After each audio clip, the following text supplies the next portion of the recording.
Ah non, ça y est, je vais être tétraplégique. En fait, pas du tout, j'ai juste une cervicale décalée. Ouais, pour moi, non, il n'y a aucune limite. Et après, quand on commence à avoir chaud, ça veut dire que bientôt on va brûler. Est-ce qu'il faut aimer la douleur dans ce métier ?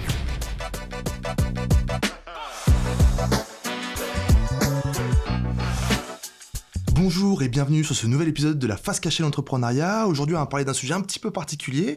Donc, quelles sont les conséquences un petit peu dramatiques quand on devenait cascadeur ou quand on est en train de devenir cascadeur ? Est-ce qu'il faut être acteur ou faire de l'acting pour du coup faire des cascades ? Pour ce faire, aujourd'hui, je suis avec Tommy et Marion. Bonjour. Bonjour. Bonjour. Je suis très content qu'on puisse parler un petit peu de ça ensemble, un petit peu voir comment vous êtes arrivé à ce domaine-là, qui n'est pas forcément un domaine de prédilection, comment vous êtes arrivé à avoir cette idée-là. Est-ce que vous pouvez vous présenter en quelques mots ? Eh bah, Tommy, du coup, je suis comédien et cascadeur encore en formation. Ok. Je suis pas cascadeur professionnel pour le moment. Et j'ai toujours voulu être comédien. Ça, c'était mon rêve d'enfant. Voilà, être acteur, c'était mon rêve d'enfant. Et il n'y a pas si longtemps que ça, il y a 4 ans à peu près, 3-4 ans, je suis tombé sur une vidéo de combat, de film, dans un film, et je me suis dit, waouh, incroyable. Du coup, je suis allé voir un peu les formations de cascade. Mhm. J'ai vu les vidéos aussi, ça m'a trop intéressé, et je me suis lancé, et ça me plaît énormément. Moi, c'est Marion, donc. Et je suis comédienne aussi, et donc ça fait plusieurs années que je fais ce métier-là. Et je fais aussi en parallèle des arts martiaux depuis un petit moment. Ok. Et puis, un jour, je me suis dit, bah, c'est bête, je fais des arts martiaux, puis je fais de l'acting, ce serait bien de faire quelque chose qui puisse lier les deux. Et en fait, en me renseignant, j'ai découvert qu'il existait des stages de cascade. Donc, je connaissais le métier de cascadeur, mais je savais pas qu'on pouvait se former comme ça. Donc, j'ai fait un stage, et en fait, ça m'a vraiment donné envie, donc ça m'a mis le pied à l'étrier. Ok. Et je suis aussi en formation de cascadeur, donc je suis toujours apprentie cascadeuse aussi. Ok. Mais voilà, et ça, j'ai commencé il y a plus ou moins un an. Ok. Parce que cascadeur, cascadeuse, c'est quoi ? Parce que moi, je vois directement torche humaine, et je suppose qu'il y a quand même des étapes dans la cascade. Qu'est-ce que c'est concrètement ? La cascade, en tout cas, moi, ce que j'en ai compris, ça va être tout ce qui considère l'action. Ok. Au sens large. Donc ça va être tout ce qui va être du combat, mais ça va être aussi tout ce qui va être des chutes. Par exemple, tu as une explosion, tu as des personnages qui volent dans tous les sens et qui s'écrasent par terre, ben, ça va être des cascadeurs. Ok. Il y a effectivement la torche humaine, comme tu l'as dit. Et après, la cascade, c'est vaste, parce que nous, on fait de la cascade physique, mais il y a aussi tout ce qui va être le mécanique, donc avec les motos, les voitures, il y a tout ce qui est équestre, donc avec les chevaux. Donc en fait, la cascade, c'est vraiment un milieu très très vaste. Il y a aussi tout ce qui va être acrobatie, un petit peu le parcours qui rentre dans la cascade. Ouais. Enfin, c'est vraiment tout ce qui est l'action. Donc à partir du moment où tu sautes une barrière, tu peux faire Ok, des cascades. ok. Quoi, en gros. C'est ce qu'on s'était dit, je crois, la dernière fois quand t'étais venu. C'est ça, ouais. Tomber d'une chaise, quoi. Ça pouvait être considéré Exactement, comme ouais, une juste cascade. tomber, oui, exactement, tomber d'une chaise. Le but du cascadeur, c'est de, entre guillemets, prendre les risques à la place du comédien ou du figurant ou peu importe.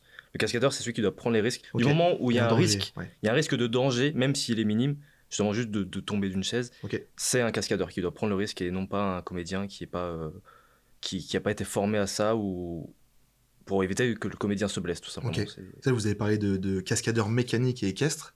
Donc ça, c'est des filières, c'est des branches où du moment qu'on est cascadeur, on peut tout faire. Je suppose que non. Non. Bah, la Comment- moto, déjà, il faut savoir conduire une moto, par Ouais, exemple. déjà, faut avoir le permis, ouais. Exactement, le permis.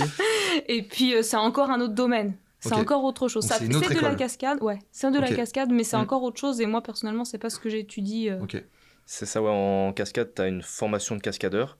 Et ensuite, tu as plusieurs formations différentes pour justement te diriger vers la mécanique, vers l'équestre. Moi, par exemple, j'ai jamais fait du cheval. Si un jour je suis cascadeur pro, je ne pourrais pas faire de Ouais, l'équestre. ouais, ouais, Je ouais. n'ai jamais fait de cheval. Ok. Je suppose, hein. Mais voilà, j'ai pas été formé à ça. Il faudrait que je fasse une autre formation pour me diriger dans, Ok, donc dans ce il y a domaine. un socle commun et après, entre guillemets, il y a des masters, quoi. Oui, exactement. Mhm. Des Ok. stages par-ci par-là. Ok. Et concrètement, là, vous dites qu'il y a des options. Vous êtes dans quelle option ? Pas équestre, pas mécanique. Vous êtes dans quelle Cascade configuration ? physique. Moi, je suis dans la cascade physique, donc tout Cascade ce qui va physique. être tomber, en fait, c'est mourir, se battre et tomber, quoi. Ok, En ok, gros. ok. Et c'est quoi les premières missions quand on arrive à l'école de cascade ? Qu'est-ce qui se passe ? La première mission, c'est de tomber d'une chaise, c'est de trébucher. En fait, comment on en arrive à la torche humaine ? Moi, j'ai ça en tête. Hein. Je suis bloqué là-dessus. Torche humaine, très bien. Mais torche humaine ou sauter d'un immeuble ou se prendre une voiture. Tu vois, moi, j'ai vu des images, c'est hyper violent, quoi. Et à quel moment, par quoi on commence ? Et à quel moment on se dit, ok, je peux me faire renverser ? Alors, nous, on n'a pas fait la même formation, donc on n'a pas Ah, forcément exactement Oui. le même cursus. Vous n'êtes pas dans la même école ? Non, pas la même Non. école. Ah, ok, rien à voir. Ok, très bien. Ok. Et nous, chez nous, on fait beaucoup de combats. Là-bas, ça va être de la boxe pour avoir aussi les attitudes du combattant, un petit peu ces attitudes-là de boxeur et tout ça, pour avoir un personnage crédible, on va dire, à l'attaque. Ça, il y a des chutes qui sont basiques qu'il faut apprendre. Donc, on va toujours travailler d'abord sur des gros tapis. Comme ça, si on se plante, c'est pas grave. Puis après, on passe sur du tatami. Puis après, on peut passer sur de l'extérieur. Mais il faut toujours d'abord déjà savoir tomber sur une surface agréable. Parce que si on sait pas tomber là-dessus déjà, le béton, c'est mort, quoi. C'est pas possible. C'est pas envisageable. Ou si, mais une fois. Oui, après, c'est fini, quoi. Est-ce qu'il peut y avoir des traumas quand on apprend? Est-ce qu'il y a des gens qui commencent l'école de cascade, ils font une mauvaise chute, traumatisés, pas forcément par l'action parce qu'ils sont pas blessés, mais ils ont peur. Moi, je sais qu'il y a des gens qui font du rugby, par exemple, ils sont piliers, et ben ils sont pris en mêlée, du coup, une trop grosse charge, et maintenant, à chaque fois qu'ils rentrent en mêlée, ben, ils ont peur, et du coup, ils perdent le combat, et du coup, ils s'en aillent, enfin, ils s'en vont, quoi. Est-ce qu'il y a un trauma comme ça qui peut arriver, et tu perds la confiance en toi et en tes capacités, et du coup, tu dois arrêter ce métier? En école, je pense que c'est comme... Oui. Pardon, je te laisse répondre. Ouais, mais vas-y, tu réponds. Non, mais parce que moi, j'ai des exemples dans ma formation il y a pas mal de personnes qui ont arrêté suite à des blessures. Voilà, des blessures, ils sont mal retombés, d'où le fait justement qu'il faut bien apprendre avant sur le tapis, tatami, etc. Donc des blessures. Et oui, moi j'ai, par exemple, mon problème personnel, c'est l'appréhension. Moi, j'appréhende tout le temps. Je me vois faire l'action et je me dis, ah ouais, là, si je me rate, et du coup, c'est ça qui va, moi, me bloquer. Voilà, c'est et je pense que oui, il y a des gens qui vont faire beaucoup de combats ou tomber de pas très haut, mais quand tu es à 20 mètres de haut, je pense qu'il y en a beaucoup qui peut-être ont peur. Oui, il y a quelque chose qui bloque. Et comment parce que oui, effectivement, tu me demandes de tomber d'une chaise, j'ai pas peur. Je veux bien essayer, tu vois. Tu sais, je veux bien pour le fun. Pour le fun, là, vous me demandez, je veux bien tenter l'expérience, mais tu me dis essaye de sauter d'un immeuble, instinctivement, mon cerveau il m'interdit de faire ça. Mais c'est normal, parce que ton cerveau il veut que tu survives. Donc à quel moment tu switches? Parce que c'est pas naturel, tu vois, pour moi, de le faire, et en théorie, pas pour tout le monde, tu vois, s'allumer, se mettre en feu. Tu veux dire sur la chute de hauteur, par exemple? De hauteur, c'est pas instinctif, tu vois, tu sautes... même si t'es accroché, c'est pas instinctif. Si tu t'allumes, par exemple, il y a du feu autour de toi, c'est pas instinctif non plus. À quel moment tu passes de petite chute à, du coup, t'as plus aucune appréhension parce que tu connais tes capacités et t'as confiance en l'équipe technique? À quel moment tu switches? Ça, je pense que ça dépend déjà de chacun. Moi, je peux répondre pour moi. Sur la chute de hauteur, par exemple, moi, à la base, j'ai très très peur de la hauteur et je suis vraiment très froussarde dès que je suis en haut. Et en fait, ce qui s'est passé, c'est qu'on a déjà bossé à partir du plat, donc de ma propre hauteur, dire voilà, il faut qu'on tombe on a telle chute à faire, par exemple une chute twist, donc on doit plonger vers l'avant et puis twister pour tomber sur le dos. On peut la faire de sa propre hauteur, sur un tapis, voilà, et en fait, déjà le mouvement est compris. Le corps connaît le mouvement. Donc une fois que le corps connaît le mouvement, on peut monter un petit peu. Donc on va monter à 3 mètres, on va faire une toute petite chute pour tomber, goûter un petit peu à l'airbag, voir comment on atterrit. Ensuite, on fait la chute une fois, après on monte un peu plus haut, et puis après on monte. Quand on monte, on a toujours cette appréhension qui revient dès qu'on monte un palier, parce que évidemment, c'est waouh, mais c'est vachement haut. Sauf qu'en fait, la chute est exactement la même.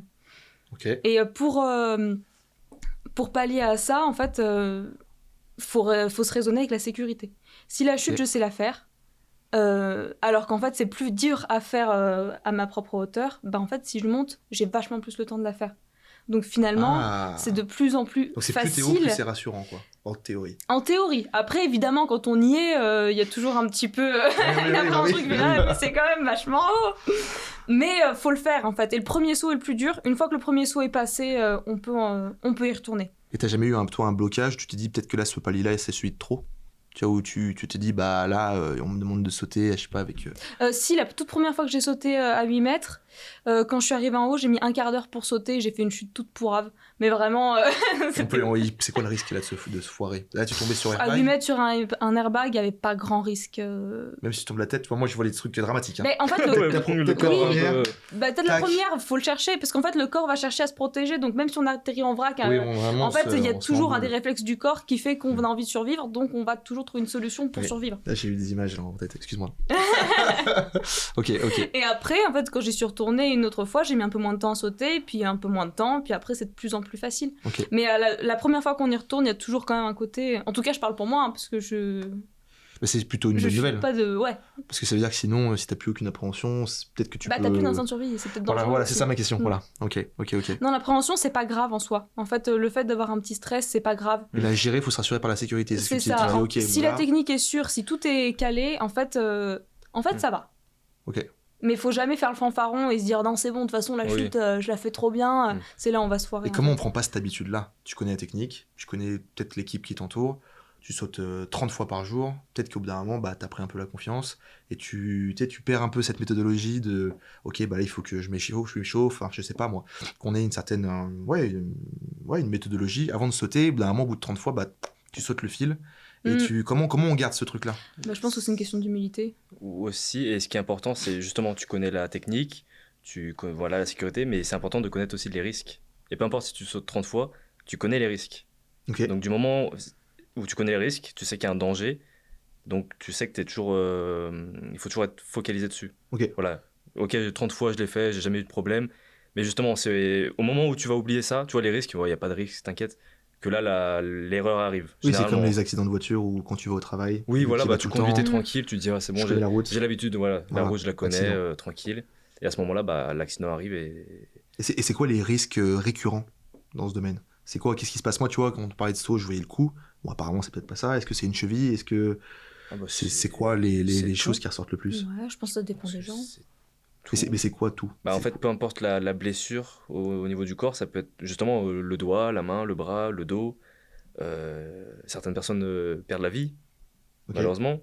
Mais oui, non, ça peut être de tout. En tout cas, moi, dans ma formation, j'ai vu de tout en blessure. Tu vois, cheville, jambes, dos, bras. Et comment ça a pu arriver s'il y avait la technique, justement ?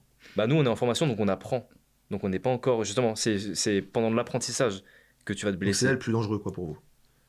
Je sais pas. N'ayant jamais été sur un plateau avec des pros, et j'ai jamais vu des pros se blesser non plus, donc je peux pas te dire exactement, mais je pense que... je pense que de toute façon, il y a toujours un risque, et il faut juste, comme tu disais, le prendre en compte, en fait. Tu vas pas commencer à faire la chute de hauteur à 30 mètres et ensuite faire les chutes justement au sol. D'accord, tu vas progressivement.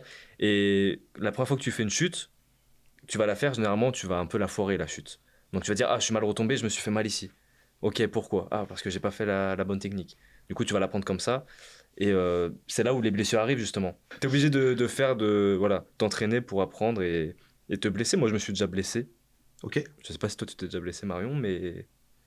Moi, je me suis blessé au doigt, au pied et au bras. Ok, c'est-à-dire, ça m'intéresse, ça. Anecdote. Nous, comme Marion, dans ma formation, on fait beaucoup de combats. Au judo, je suis mal retombé sur l'orteil. Mon orteil, il s'est retourné. C'est pas un truc fait pour moi, ça. Et le bras, pareil, je suis tombé en arrière. Et en fait, le coude, super important de savoir où mettre le bras. Ouais. Mon bras, il était tendu. Et du coup, tu sais, le bras, il a fait un petit... Oui, je vois très bien. Voilà. Ok. Je vois très bien. Allez, je regarderai la vidéo. En soi, rien de grave, mais je suis mal retombé. Et par erreur qui arrive, erreur d'inattention, fatigue, pourquoi ? Fatigue, je pense. Fatigue et le fait de... Ouais, c'est la fatigue. Le fait de répéter tout le temps, au bout d'un moment, ton corps, il fatigue, mais tu dois continuer et... manque d'inattention, bim, mal retombé. Ok. Tu t'es déjà blessé Moi, c'est un truc vraiment débile. En fait, il fallait qu'on court, qu'on plonge à travers une fenêtre en mousse, qu'on fasse une roulade, et puis après, je sais plus, qu'on vive notre vie, quoi. Et en fait, mes pieds ont tapé la fenêtre, et quand je me suis relevée de ma roulade, la fenêtre m'est tombée dessus, sur la nuque. Et en fait, j'ai entendu... Je me dis, non, ça y est, je vais être tétraplégique. En fait, pas du tout, j'ai juste une cervicale décalée. Mais c'était tout, quoi. Quand même, c'est vraiment... Une panne d'un orteil. Je me suis dit... Je suis juste un peu comme ça maintenant, mais ça va. Non, mais ça s'est recalé, c'est bon, c'est pas grave. J'ai mon ostéo, il m'a remis, et puis voilà. Est-ce qu'il faut... Ok, autre question. Est-ce qu'il faut... Trop dur. Est-ce qu'il faut aimer la douleur dans ce métier ? Vous me racontez ça comme si c'était un lundi. Lambda, quoi, oui. C'est un lundi. Ça, je suis désolé. Moi, c'est traumatisant. Tu me dis qu'il y a une fête qui me tombe dessus. Moi, je tiens beaucoup à mon corps. J'essaye d'en prendre soin. Oui. Tu vois, il y a ce truc-là de, en fait, est-ce que tu vois, à force de faire ce genre d'accident, ça va arriver peut-être une fois, deux fois, je vous le souhaite pas, mais peut-être que ça va arriver. Est-ce qu'à 40 ans, on n'est pas à 40, 50 ans, on n'est pas un peu cuit, quoi ? Si, le corps fatigue, évidemment, parce que c'est quand même des chocs, c'est des impacts. Enfin, moi, j'ai entendu des cascadeurs plus anciens qui disent justement qu'ils sont fatigués, que le matin, ils se lèvent, ils ont mal. Mais parce qu'ils ont utilisé leur corps et ils ont chuté sur béton pendant 20 ans. Donc forcément, le corps, il prend des impacts. Après, aimer la douleur, je sais pas s'il faut aimer la douleur. Oui. J'avoue que la question commençait par ça, j'avoue. Mais en tout cas, faut pas la craindre. Oui. Bah, de toute façon, t'as pas le choix. Non. Donc, et toi, attends, t'as sauté par-dessus une fenêtre, tu t'es tapé les pieds dans la fenêtre, elle t'est tombée dessus. Ouais. Et il s'est passé quoi après ? Bon, rien, après le coach a remis la fenêtre, moi j'ai eu mal donc je suis allée sur le côté, et puis après ils ont continué le cours, et puis après quand j'allais mieux je suis revenue. Mais voilà, c'était génial. pas. Ouais, ils m'ont fait patienter quoi. Bon. Hein. Ouais, non, mais c'était pas grave en soi. Bah, décaler une vertèbre, c'est pas. Enfin, je sais pas. Bah, c'est pas conseillé. Bah non, Mais c'est pas là du matin au petit déjeuner. Mais c'est pas définitif non plus. C'est grave, mais sauf que maintenant, tout va bien. Oui, voilà. Ok, voilà, rassure-nous, elle a ouais. été soignée. Non, tout va bien, je vous rassure, toutes mes cervicales sont dans le bon ordre. Ok. Tout va bien. Et aucun trauma vis-à-vis de ça. Genre, tu t'es pas dit, tiens, quand je vais voir une nouvelle fenêtre. C'est une vraie question. Si, il y a une petite appréhension après à y retourner. Mais en fait, la fois d'après, quand j'y suis retournée, j'ai réussi. Donc, c'est pas comme le cheval, et si tu tombes, faut remonter dessus. Tout, tu vois, si. Bah après, si t'es blessé, faut mieux pas oui. vite. Mais si, c'est l'idée, c'est de pas rester bloqué. Sinon, tu cristallises une peur et c'est ça qui est pas bon. Ok. Et comment on arrive à décider de faire ce métier? Vous avez dit au début en vous présentant, tu faisais des sports de combat déjà de base. Voilà. Comment on arrive à un stade où on se dit, je vais faire ce métier, étant donné qu'en plus c'est pas forcément très connu, on va pas se mentir. Une fois que t'es dedans, un peu dans le milieu artistique, tout le monde connaît ce qu'est un cascadeur. Mais concrètement, comment on se dit, je vais faire ce métier? Comment on arrive à s'en renseigner? Toi, tu m'as dit par rapport à une vidéo, mais toi, tu l'as fait peut-être sur un coup de tête ou peut-être que c'était réfléchi. À quel moment vous avez lié l'acting à la cascade et peut-être même switcher d'activité? Est-ce qu'il faut être acteur pour être cascadeur? Comment ça se passe en fait? Bah, pour moi, de mon côté, en fait, le comédien, pour moi, ça englobe énormément de choses. C'est pas juste être comédien et... Enfin, pour moi, voilà. Oui. Juste être comédien, aujourd'hui, je trouve que c'est très compliqué de réussir dans ce milieu. Du coup, je me suis lancé dans des stages de doublage, de la motion capture, tout ça. Et le seul arc qui me manquait, la seule corde qui me manquait plutôt, c'était le côté cascade. Okay. Et du coup, je me suis aussi lancé dedans pour me dire, ok, je suis comédien, mais plus tard, je serai capable de faire vraiment tout ce qui concerne le comédien. C'est-à-dire justement doublage, motion capture, cascade, comédie. Ok. Donc c'était vraiment plus pour ça. Après, oui, c'est que le cascadeur, la différence, c'est que ton corps, c'est ton outil de travail. Bah, pareil que l'acting, mais là, c'est le physique qui prend beaucoup. Et c'est en t'entraînant, en se respectant soi-même. Il faut respecter le corps que tu as. Donc l'entretenir, bien l'entretenir. Et c'est ça qui va te permettre, à mon avis, de bien réussir dans ce milieu. Et plus tard, éviter justement de te lever et de dire « Ah, j'ai mal au dos ». Si tu t'es bien entraîné, si tu t'es bien entretenu, je pense que tu auras toujours un petit peu mal. Comme un magasinier, enfin quelqu'un qui travaille dans les dépôts et tout, et il a 30 ans de travail, il aura aussi mal au dos. Ouais, donc il y a plein de métiers différents et cascade en fait partie, je pense, cascadeur. D'où l'importance de l'hygiène de vie dans l'entrepreneuriat. Petit aparté d'un podcast qu'on a déjà fait. Très bien placé.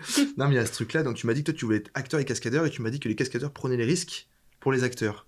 Donc toi, tu as pris le biais de te mettre en danger, donc de risquer de plus être acteur en étant cascadeur. C'est ça en gros, si on suit cette logique. C'est ça. Soit faire mes propres cascades, du coup si j'ai un rôle je fais mes propres cascades, ou alors doubler un acteur, ou même justement dans une scène de combat, je vais doubler personne, je vais juste être un guerrier. Voilà, donc là je double personne, juste je joue le guerrier. Et du coup, le guerrier a besoin de savoir comment taper avec l'épée, se protéger. Donc ça englobe plein de choses. Et ouais, non. Parce que là, tu as séparé aussi le cascadeur de l'acteur. Mais il y a Tom Cruise qui fait ses propres cascades aussi. Exactement. Donc il y a aussi un peu ce biais-là où on peut, tu vois, je sais pas, j'ai une scène de lui qui a accroché un avion. Après, tu vois les scènes, il a une corde, machin, etc. Bref, mais il est vraiment en l'air, quoi. C'est ça, oui. Donc est-ce que c'est aussi un objectif que vous avez ? D'être acteur, actrice et de faire des cascades en fait pour entre guillemets vivre l'action au plein potentiel des films qui vous sont proposés?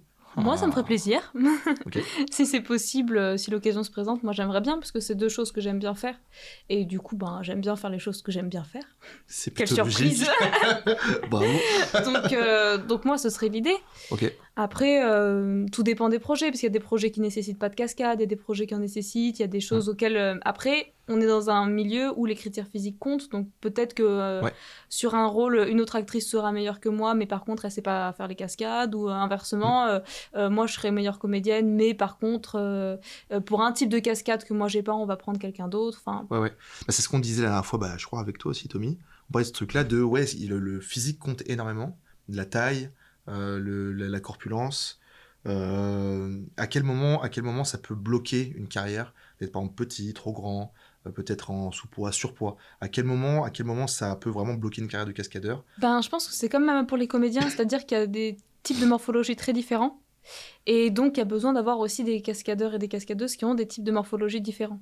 Par exemple, si on doit doubler quelqu'un qui est en surpoids, ça serait bien que le cascadeur le soit aussi. C'est quand même mieux que si on le rembourre, en fait, ce sera plus naturel. Ce sera plus naturel. Pareil, si on a une actrice qui est très grande, ce serait bien d'avoir une cascadeuse qui soit très grande. Donc oui, forcément, si on demande une toute petite actrice blonde avec les cheveux très longs, ce sera pas moi. Oui. Mais ça peut correspondre à d'autres critères. Donc en fait, il n'y a pas de blocage. Non, je pense pas. Et le film de Philippe Lachaud, Alibi.com 2, oui. Il y a une scène de cascade à un bon moment. Le cascadeur double le comédien, j'ai oublié son nom, des Inconnus. Ah là, si tu me demandes des noms de cascadeurs. Non. L'acteur qui joue dans Les Inconnus, je sais plus, j'ai plus son nom en tête. Ils sont 3 et il y en a un qui joue. On va faire un appel à un ami peut-être. Tout ça pour dire que justement, il a un type de morphologie, lui, et le cascadeur qui le double a la même. Il le double en plus nu. Il se bat tout nu, tu vois. Et oui, je pense que peu importe la morphologie que tu as, c'est possible pour tout le monde. Didier Bourdon Didier Bourdon, oui, merci, Didier Bourdon. Lui, il a une morphologie qui est la sienne. Okay. Et le cascadeur, qu'on le voit dans le film tout nu, de dos, de profil, on a l'impression que c'est lui. C'est ça qu'on recherche aussi. Oui, ok. Tu vois, il va pas être doublé par quelqu'un de plus petit, plus clair de peau, peu importe. Il faut que ça se rapproche au maximum du comédien. Donc, vu qu'il y a des comédiens différents de partout, il faut des cascadeurs différents de partout. Ok, donc il n'y a pas de limite. Pour moi, sky is the limit. Voilà, c'est ça. Ça qu'on veut donner ici comme espoir. Ouais, pour moi, non, il n'y a aucune limite. Hein. Ok. Et ouais, on parlait tout à l'heure, je reviens sur ma torche humaine. Moi, j'ai vraiment fait une c'est vrai qu'on a oublié la torche humaine. C'est comment on... Moi, c'est vraiment au-delà de la technique, parce que je trouve ça fascinant, que tu mettes une combinaison. D'ailleurs, comment ça fonctionne ? Parce qu'en fait, comment on allume quelqu'un ? Ça peut pas. Pour moi, au sens littéral du terme. Ouais, voilà. Pour moi, ils ont une. Pour moi, ils ont une combinaison intégrale. Moi, là où je comprends pas, c'est peut-être la tête. C'est comment tu respires. Enfin, bref. Et après, ils te mettent de l'huile et t'allumes, quoi. Pour moi, j'ai ça en tête. Tu vois. C'est. Tu sais, toi ouais, moi, j'avais fait une torche de bras. Donc, pas une torche intégrale. Donc, pas le corps entier, mais une torche, juste le bras, quoi. Et alors. C'est quoi déjà la question ? La technique ou le. Déjà, comment on allume quelqu'un physiquement. Alors en fait, il y a plein d'étapes. Pour le feu, il y a plein d'étapes. Alors le feu, il y a 2 problèmes. Déjà, il faut savoir que c'est chaud et que ça brûle. Oui. Voilà. Merci. Donc il faut, je vous en prie. Il faut se prémunir. Il faut se prémunir contre ces 2 problèmes-là. Okay. Alors pour le fait que c'est chaud, en fait, ce qu'on met, ça va être un stun gel. Donc un gel de l'eau gélifiée qui est très très froide pour prémunir en fait de la chaleur. Au contact de la peau. Ouais, donc la peau. Et en fait, on a plusieurs couches. Alors moi, quand je l'avais fait, on avait 3 couches.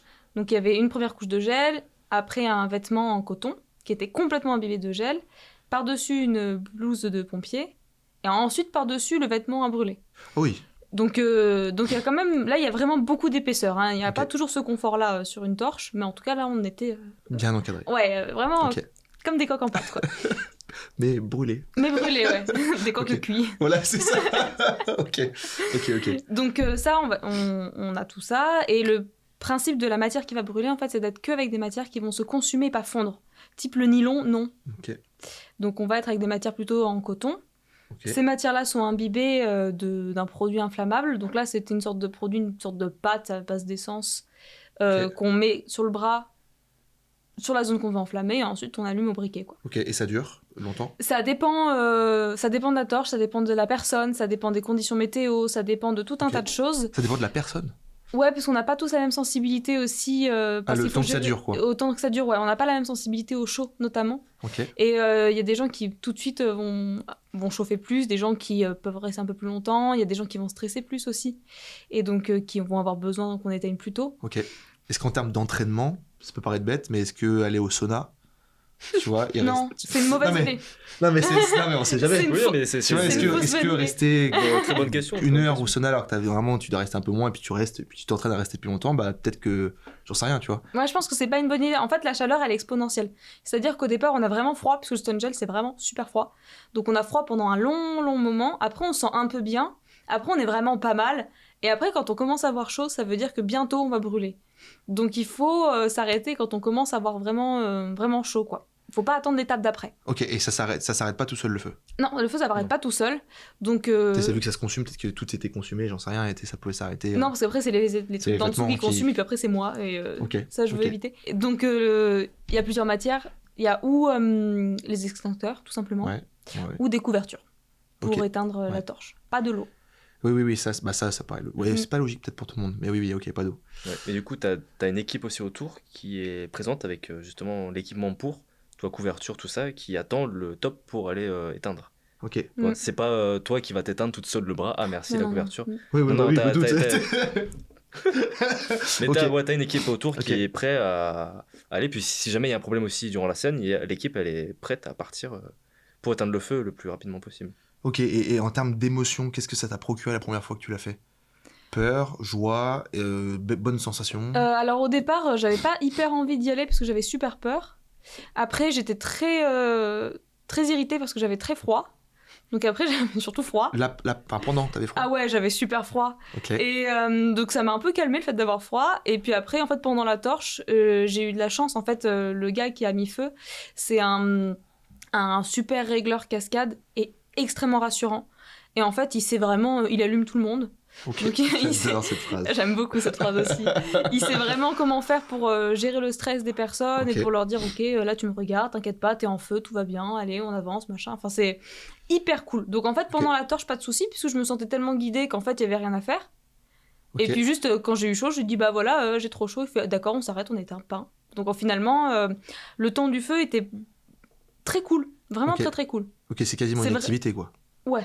Ouais, c'était vraiment... c'était fastoche, quoi, on va dire. Et tu passerais à une étape supérieure? Je sais pas, le haut du corps? Oui, si j'ai l'opportunité, j'aimerais bien. Ok. Mais faut que l'opportunité se présente. Et surtout, le feu, c'est très cool, mais il faut le faire que avec une excellente sécurité. Parce que pour le coup, c'est super dangereux.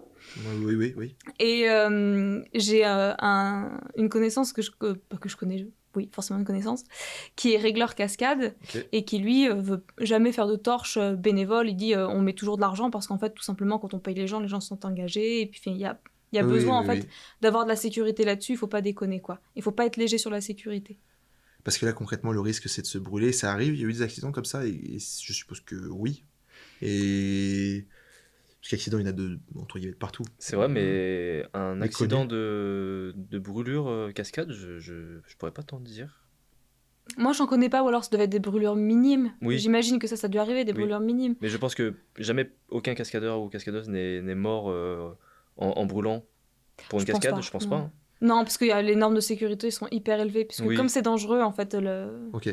Et pareil, là, moi, cette question-là, bon, le bras, d'accord, j'arrive à imaginer, mais à quel moment on arrive à se protéger la tête? Dans le fond, on voit dans Seigneur des Anneaux, il court enflammé, le roi du Gondor, etc., je crois, enfin, je sais plus. Il part, il court et il saute, tu vois, dans le vide. Lui, il est enflammé en théorie, je crois, sauf si c'est des effets spéciaux, mais bref, ça doit exister. Et comment on se protège le visage? Parce que si je brûle, à quel moment si je me cache le visage, ok, mais si j'ai mes yeux, je vois plus rien, tu vois, comment ça se passe? Pour le visage, je sais pas exactement. Déjà, il y a du stun gel de partout sur tout ce qui est cheveux, sourcils et tout ça pour éviter que tout ça brûle. Et donc t'as froid à ce moment-là quand même, du coup. Ouais, il fait froid. Okay. Le feu, c'est froid, d'accord. Non mais... Ok. Et j'imagine que dans ce cas-là, il a dû avoir une cagoule ou... je crois qu'il a une perruque, le roi du Gondor, en plus. Je crois qu'on le voit de loin. On le voit de très très loin. Ouais, je pense qu'on voit pas son visage, on voit pas son visage. Mais la dernière fois, j'avais parlé de La Momie. Le film La Momie, où il y a un cascadeur qui brûle. On le voit bien en plus, on le voit très bien. Et si tu mets pause à l'image, tu vois qu'il a un masque. Ok. Tu vois qu'il a un masque. Non, le personnage en soi n'en a pas. Mais là, tu vois vraiment qu'il a un masque. Et au niveau des yeux, je sais plus trop comment c'est. Mais oui, t'es protégé de partout. Et en effet, on t'en met vraiment de partout, quoi. Même les cheveux, je crois qu'on t'en met un bon paquet à ce niveau-là, du gel là. Dans les oreilles aussi, on t'en met. Ouais, vraiment de partout. De partout. Et moi, je sais que dans ma formation, on a, si je dis pas de bêtises, 8 couches, je crois, ou 10 couches. La première fois qu'on est enflammé de la tête aux pieds, on a vraiment 10 couches, je crois. Tu l'as déjà fait, ça? Non, pas fait. Ok. Je l'ai déjà vu et je connais du coup des gens de ma formation qui l'ont fait. Et ouais, t'as une dizaine de couches, ce qui fait que pendant que tu brûles, t'as tellement de couches au visage que t'as du mal à respirer. Donc il faut vraiment que c'est ça ma question. Du coup, faut pas que tu stresses. Si tu stresses, tu respires plus vite. Oui, Du coup là, t'es en manque d'air et là c'est plus possible. Donc il faut être sûr de toi. T'as beaucoup de couches et bien retenir sa respiration.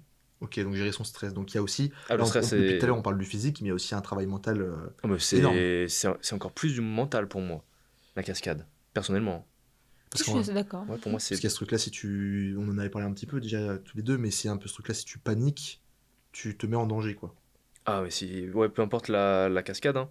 Oui, on avait parlé de la chute, mais si au moment de chuter, une seconde avant, tu paniques, tu stresses, tu dis ah, mince, non, j'y vais pas. Bah là, oui, généralement le stress te fait faire n'importe quoi et tu retombes mal. Donc, nous, on parlait de l'équipe technique aussi autour. Oui, la dernière fois, oui. Oui. Du coup, petite référence encore une fois. Non, mais que l'équipe technique aussi doit être sérieux à fond, surtout dans des genres de torche humaine, chute, voiture, mécanique, peu importe. Mais il faut que l'équipe technique soit carré. Parce que si juste avant de sauter, le cadreur dit ah non, je suis coupé, alors que le gars il saute, ah ouais, non, c'est pas possible. Oui, parce que le mec il va trébucher, il va pas prendre la vitesse qu'il faut, et puis. C'est ça. Ou alors, tu sais, au coupé, il va vouloir arrêter, sauf que trop tard, il est parti, du coup, avec l'élan, peut-être qu'il part, et. Ouais, non, il y a des gros risques. Et en termes de cascade, un peu comme on parlait du feu, etc., est-ce que vous avez fait un truc un peu. Une autre activité, entre guillemets, une autre pratique un peu dangereuse pour les communs du mortel, entre guillemets? Est-ce que, je sais pas, vous êtes déjà fait renverser par une voiture, un camion, une chute d'un étage, je sais pas moi, je sais pas qu'est-ce qu'il est possible de faire en vérité, mais est-ce que vous avez déjà fait autre chose que s'enflammer un bras? Ouais, renversé par une voiture par exemple, vous l'avez déjà fait? Ça non, Non, pas encore. Pas encore. Ok. Percussion voiture, personnellement, non. Ok. Bah, toi, t'as fait chute de 8 mètres, c'est ça? Oui, sur airbag, du coup. Voilà. Et comment tu fais des mechas dans ce genre de situation? Parce que mecha, c'est en gros, c'est entraînement. C'est pas que ce soit clair pour tout le monde. Mais bon, tu tombes dans une poubelle, tu tombes du premier étage dans une poubelle. Tu peux pas te jeter comme ça, et vu que c'est étroit, tu vois, une poubelle, c'est pas non plus très large. Ah oui. Est-ce qu'on te fait tomber en rappel? Est-ce que d'abord on te fait faire la chute en rappel, t'es harnais, etc. Et tu tombes de plus en plus rapidement? Mais comment tu t'entraînes? Comment tu fais de mecha avant de faire la vraie action devant une caméra? Est-ce qu'il y a des répétitions déjà?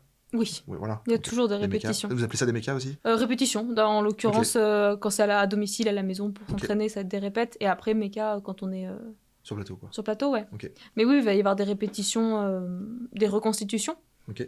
Il y a un cascadeur qui m'avait montré une cascade qu'il avait faite assez impressionnante dans un film récent, Les Nouveaux Riches, si je m'abuse pas, où il y a une chute de hauteur. Et le cascadeur donc chute d'un étage. Il doit atterrir sur un rebord de fenêtre, mais le rebord, il doit être grand comme ça, quoi. Ok. Donc, il faut qu'il atterrisse là-dessus. Il peut pas dépasser parce qu'il y a une rambarde. Donc, il peut pas plier vraiment les genoux comme il veut. Et après, repartir en arrière pour tomber plus loin, enfin plus bas. Et donc ça, ils l'ont répété à la maison. Donc, ils ont installé une sorte de gros matelas, en fait, contre un mur, pour avoir à peu près la surface large comme ça, pour qu'il prenne son appui. Puis après, il rebasculait sur l'airbag. Donc, il a fait des répétitions comme ça à la maison. Puis après, tournage, quoi. Ok, donc t'essayes pas sur place? Non. Non, sur des choses...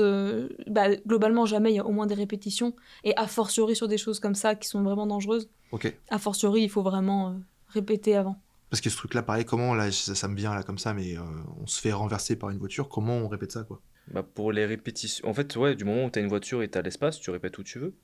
Toi, enfin, je te prends l'exemple, c'est peut-être pas ça, mais sur un parking ou autre, tu peux répéter. Par contre, pour l'apprentissage, t'apprends pas directement avec une voiture, ça c'est sûr. Oui, voilà. Comment t'apprends? Bah, je pense qu'on apprend de la même manière, parce qu'on fait pas encore une fois la même formation, mais c'est des voitures, comment expliquer ça? C'est pas des vraies voitures, mais elles sont faites comment, les voitures? Je sais pas, parce que comme je l'ai pas fait, ouais, je mais saurais pas trop expliquer. mais parce que je m'imagine les vidéos. En fait, t'as 4 cascadeurs autour de la voiture. Ok. Y a pas de moteur ni rien. Tu sais, c'est eux qui poussent la voiture. Et sur la voiture, t'as des sortes de tatami, ce qui fait que du coup c'est tranquille. Tu te jettes dessus. Voilà, c'est tranquille pour l'apprentissage.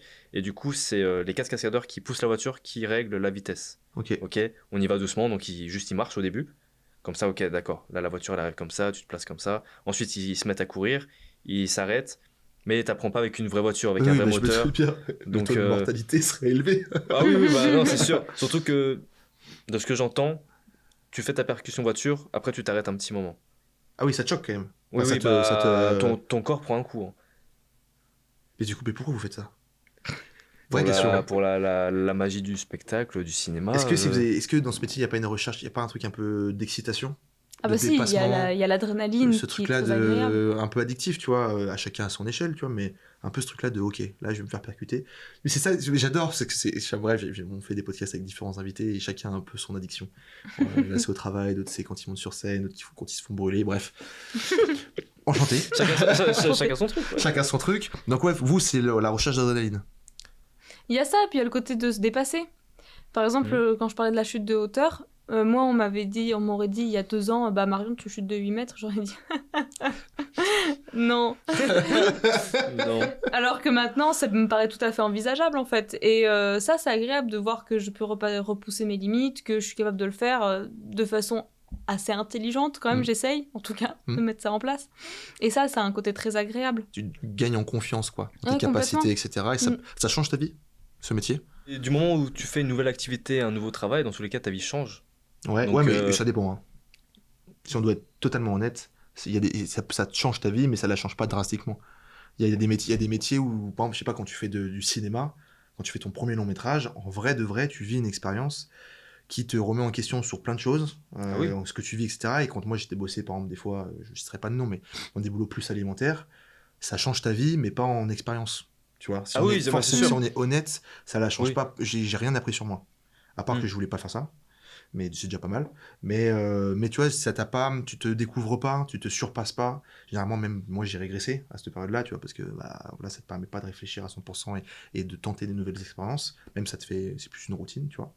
Donc, est-ce que vous, ça vous a permis de sortir de votre ancienne vie, même si elle était peut-être très bien, c'est pas ça la question. Est-ce que ça vous a permis de vous dépasser et d'améliorer votre vie ? C'est une bonne question. C'est une très très bonne question. Très profonde. J'aurais tendance à dire oui, mais comme le chemin est tout neuf, donc c'est difficile d'avoir vraiment du recul sur ce genre de questions. Mais en tout cas, ce que je constate, c'est que j'ai plus tendance à penser que les problèmes ont des solutions. Chose qu'avant, j'étais peut-être un peu plus à me dire ouais, mais ça va être dur. Ouais, c'est ça ma question, ouais, tout à fait. Je vais vraiment trop galérer, je vais pas le faire. Alors que là, je me dis bon, je vais vraiment trop galérer. Ok, comment est-ce que je peux mettre en place des stratégies pour que je progresse, voir aussi où sont mes limites, de me dire bon bah ok, ça par exemple l'acrobatie c'est pas du tout mon fort. Okay. De me dire ok bon bah je sais que j'envisage pas de faire un salto dans 3 semaines quoi.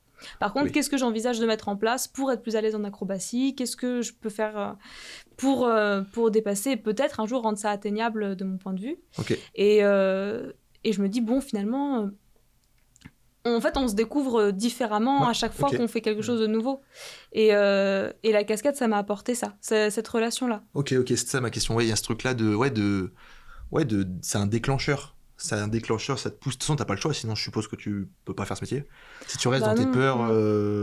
Oui. Donc, et toi, est-ce que tu rejoins un petit peu ce que dit Marion ou... Et ouais, exactement. La motivation, tu dois être motivé. Mais je rejoins totalement. Il y a aussi le regard des gens qui change sur toi. Okay. Ça, c'est important aussi de le dire. Ok. Mais. Dans quel sens ? Quand tu dis que t'es soit cascadeur ou en formation, les gens ils sont waouh! Tu vois, directement, il y a un truc qui... Ah ouais, ah mais tu fais ça, mais incroyable, tu vois. Et donc, il y a quelque chose qui change directement. On est payé à faire, entre guillemets, des roulades. Tu avais dit ça la dernière fois, ça me fait rire. Non, parce que c'est la phrase qu'on nous redit souvent, justement, pour rester les pieds sur terre. Tu vois, genre, les gars, vous faites pas non plus...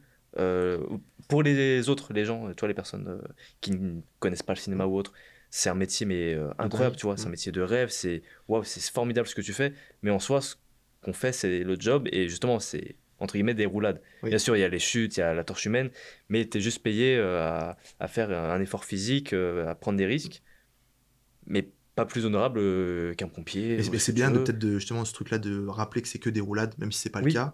Le fait de rester humble, ça fait que tu restes dans ton cadre de sécurité aussi. Voilà, exactement. C'est super important. Tu vas te dire, bah écoute, moi, je suis Michel, quoi. Tu vois. Oui, c'est super important de rester humble. Tu vois, t'arrives, le cascadeur, il l'est pas. Ouais, il pète son crâne, bah. C'est pas possible. Il va sauter sans harnais. Tu vois. Allez. C'est pas possible. Ok. Voilà, le fait de dire avant de faire cascade, tu vois, j'étais comédien. Les gens, il n'y avait pas de choix. Oh, ok, trop bien, tu vois. Maintenant que quand je rajoute le cascadeur, je le vois, tu vois, dans les yeux. Wow. Cascadeur, déjà, c'est pas commun. Après, métier de rêve, oui, non. Enfin, non. Non, En parler, j'adore. Ouais, non, je me suis trompé. Quand je dis métier de rêve, c'est le fait de faire rêver les gens au cinéma, tu vois. Oui. Ce qui fait rêver les gens aujourd'hui, de plus en plus, c'est justement les cascades. Ouais. Tu vois des belles cascades, les gens, ça les fait rêver. Mais pas rêver, waouh, j'ai envie de le faire. Oui, mais rêver même de l'expérience, en fait. Ce truc d'en parler, etc. Ouais, t'es un badass professionnel, quoi. Bah je pense que c'est un peu une niche, mais c'est pas un truc, c'est pas un truc, ça défie le mental et le physique.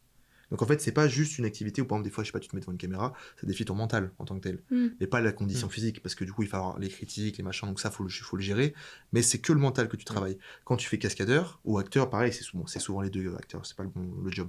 Mais technicien, c'est que le physique. Tu vois, concrètement, parce qu'il faut savoir porter des pieds de mille, des machins, des caméras, donc c'est plus à même d'être plus fort physiquement pour porter des choses. Mais quand t'es cascadeur, il te faut les deux.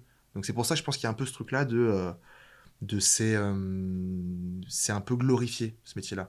Parce qu'on se dit, donc ils arrivent à sauter, mais en plus, donc ils y arrivent mentalement, et ils y arrivent physiquement. Après, d'un coup, ils vont se prendre une voiture et tout, mais c'est qui ces gens? Enfin, à quel moment t'as passé ce cap-là? Acteur, oui. À la rigueur, l'acteur, c'est même plus normalisé maintenant que cascadeur, je trouve.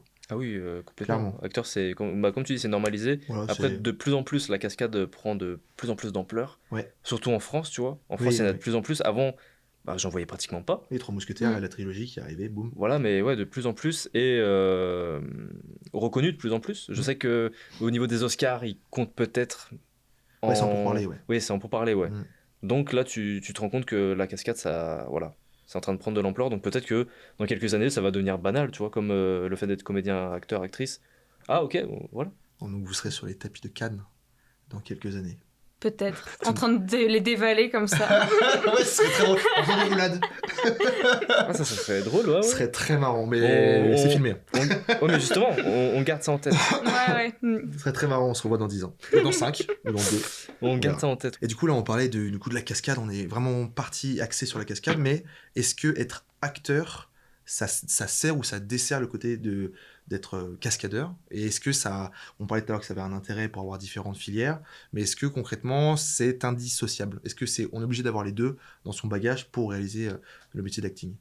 Pour moi, non, parce qu'il y a des excellents cascadeurs qui sont seulement cascadeurs. Ouais. Après, il y a des notions d'acting à avoir. Par exemple, si on joue un personnage agressif et qu'on arrive en étant super zen, on va pas être crédible. Ah, oui, donc il y a une notion d'acting dans ce sens-là. Après, on n'est pas obligé de savoir réciter Hamlet, d'être extrêmement à l'aise sur le répertoire classique pour être cascadeur.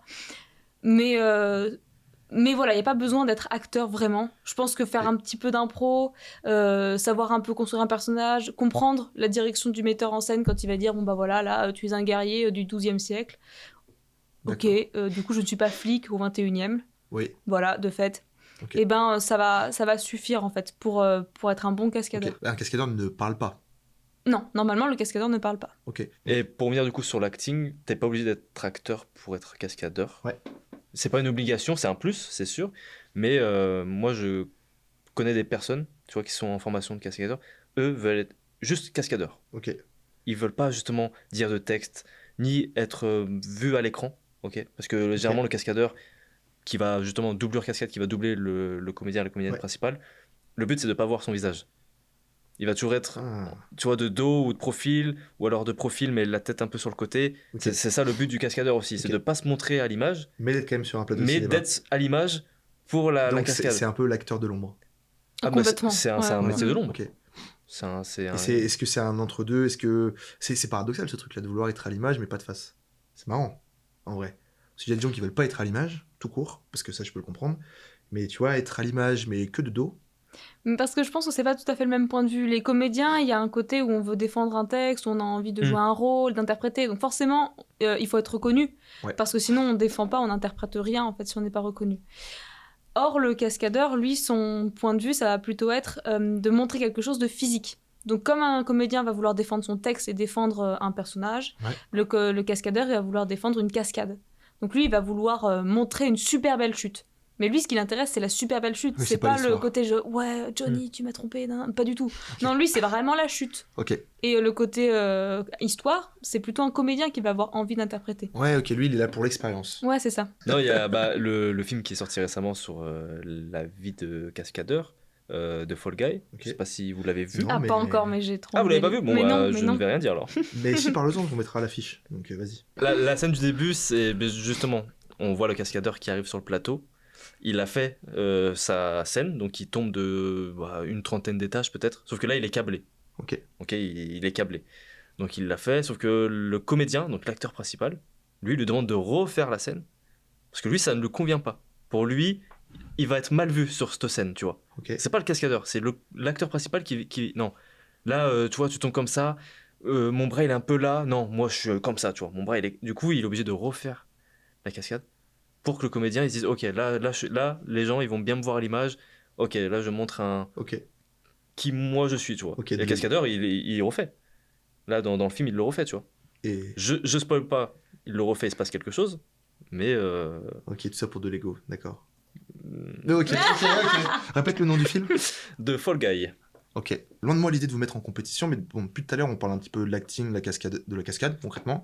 Moi, ce que j'aimerais savoir, c'est concrètement, vous êtes tous les deux en formation, donc vous n'êtes pas des pros. Déjà, on va se le dire tout de suite. Qui de vous deux est le meilleur? Moi, je pense que c'est moi. Et pourquoi? Ben, parce que... Ok, Parce que pas d'argument. Bah, non, mais c'est Pas moi d'argument, mais le c'est parce meilleur. que j'ai pas envie de te foutre le seum, en fait. Le seum, bah vas-y, donne tes arguments. Mais parce que j'ai une base de arts martiaux avant toi. Ah, et c'est juste ça? Bah comment ça, c'est juste ça? C'est se Attends, battre, en t'as fait, la une base. base des arts martiaux? Ouais, Ok, tu veux qu'on la montre, la base des arts martiaux? ouais. Ah ouais? Alors là...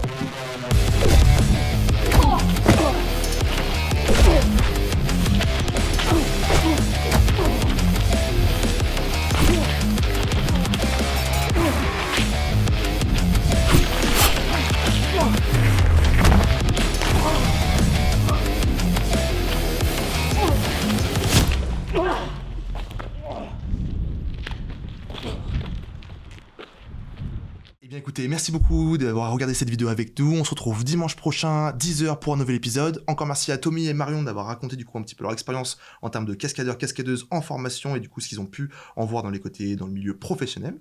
N'hésitez pas à liker, partager et évidemment regarder un petit peu les réseaux sociaux en commentaire, ça fait toujours plaisir. Et je vous dis à dimanche prochain. Merci à vous. Merci.